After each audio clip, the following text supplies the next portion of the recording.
Hi guys, আবার তোমাদের কাছে এলাম আরেকটা ভিডিও নিয়ে। অনেক দিন ভিডিও করা হয়নি।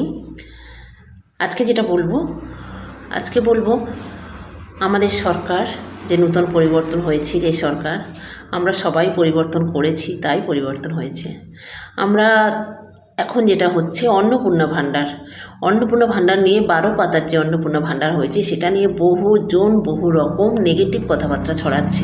আচ্ছা বন্ধুরা, তোমরা বলো যে আমরা কি সত্যি শুধু ভাতা নেওয়ার জন্য পরিবর্তন করেছি? বলো তো।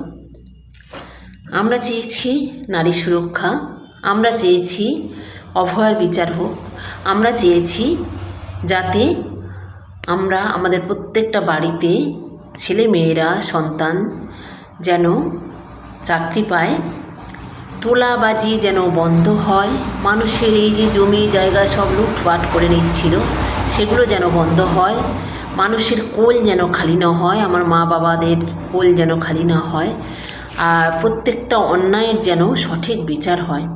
আমরা তাই চেয়েছিলাম। তো শুধু তো ভাতার জন্য আমরা পরিবর্তন চাইনি। এখন 12 পাতার ফর্ম কেন বেরোলো? কেন সবাইকে 3,000 টাকা দেওয়া হচ্ছে না?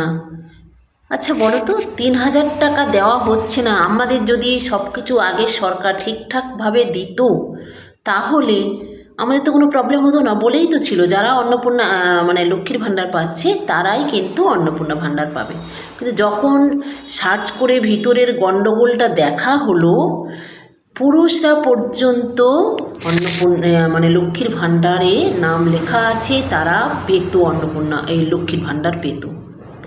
এক একজন কাউন্সিলর আছেন, যেটা মহিলা, একটা নাম দেখছিলাম এই মুহূর্তে মনে পড়ছে না, 3টে নামেই তার অন্নপূর্ণা ভাণ্ডারের টাকা, শুধু বারবার ভুল করছি, লক্ষ্মীর ভাণ্ডার ঢুকতো।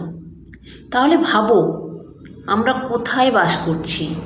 সত্যি কি ওরা লক্ষ্মী ভাণ্ডার পাওয়ার যোগ্য ছিল? তাহলে অন্নপূর্ণা ভাণ্ডার পেতে গেলে যে 12 পাতার যে ফর্ম, সেটা কি ফিল আপ করা কোনো মানে ভুল? মানে সরকার আমাদের ভুল কথা বলেছে বা ভুল কিছু করছে? কেন হয়েছে, কেন ভরবো? আমরা বছরে যদি 36,000 টাকা পাই, তার জন্য একবার যদি 12 পাতার একটা ফর্ম ফিল আপ করি, তাতে ক্ষতি কী আছে? একটা মানে সঠিকভাবে আমরা টাকাটা নেব, যাতে এখানে কোনো জোচ্চুরি থাকবে না। আমরা পাওয়ার অধিকার, যারা পাওয়ার অধিকার আছে তারা কিন্তু অন্নপূর্ণা ভাণ্ডার পাবে। সবাই নিশ্চিন্ত থাকুন, অন্নপূর্ণা ভাণ্ডার কিন্তু সবাই পাবে।